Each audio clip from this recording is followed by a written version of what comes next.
闭上眼睛，耳朵竖起来。今天晚上我们的睡前故事叫做有一种旅行叫流浪。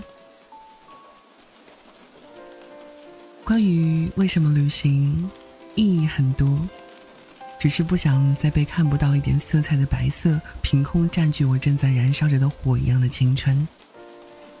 我一直知道我不是一个人，即使身边没有别人，双脚追随着心灵走走停停之间，就像人生的标点，随时等待续集。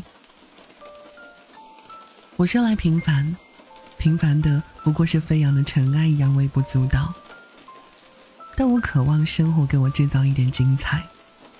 只是错的是，生活给不了我什么，都要自己一点点去做，一点点争取，一点点向终点迈进。但哪里才是终点呢？我不知道。我困惑的是，终点之后还有路，还有新的终点。我们的关系一直都是朋友，但是在这种异性朋友的之间的友谊下，又蒙上了一层暧昧。上高中的时候，他曾试图改变我们的关系，可是被我毅然决然地回绝了。不是我不愿意为他放弃好学生的称号，而是那个时候我们的任务还是学习，是高考。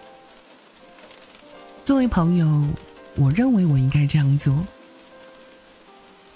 我曾对他说，在高中时我肯定是不会同意的。其实我的意思就是说，等高考完再说吧，那时我会考虑在一起的。高考就这样平静地过去了，我向他表达了我的心。可是这一次是他拒绝了我，他要出国了，8年。给我的理由是，大学是人生新的开始，为了好好学习。我们就像小说里的人物一样，上演着我们的角色，那么渺茫，却是那么真实。这一次我学到很多，从他身上，从我和他身上，有些惋惜和遗憾，但是谁也没有做错。他告诉我，这就是人生。思考却得不出答案，有的时候会对人生的变化颇生感慨。但什么才是人生？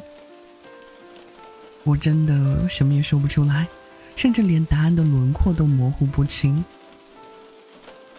偶尔清晰，却描述不出。这一刻，我都不知道我和他还能不能称作我们。他离开了，我也走了，但是怎么好像仍然留在原地，记忆那来过的忧伤。毕竟他给我的理由只不过是借口，有点像以子之矛攻子之盾。真正的理由我想知道，但不能说。现在的状态也不应该改变，改变后不一定会比现在好。有的人遇到伤心的事情会想忘记，但是我不想。也许看着陌生的风景，处着陌生的人，会慢慢忘记曾经想努力遗忘的。忘记？怎么可能？忘记不能代表没有发生过。难道通过时间的剥离所有的好和坏，然后用它所有的坏来抹杀曾经的快乐吗？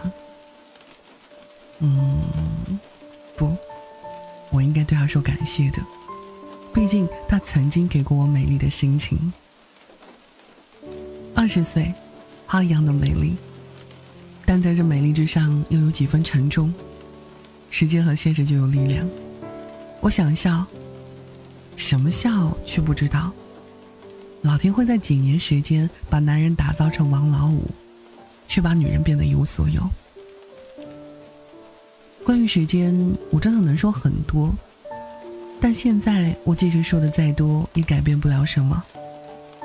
罢了罢了，即使在最底最底，你不再是惋惜，没有看到花开时的艳丽，我也不曾悔过我曾经是那么的勇敢，至少我还没有错过花瓣飘零时的浪漫。不不是在静止的火车里与相邻车交错，是感觉自己在前进的错觉，而是真的在成长。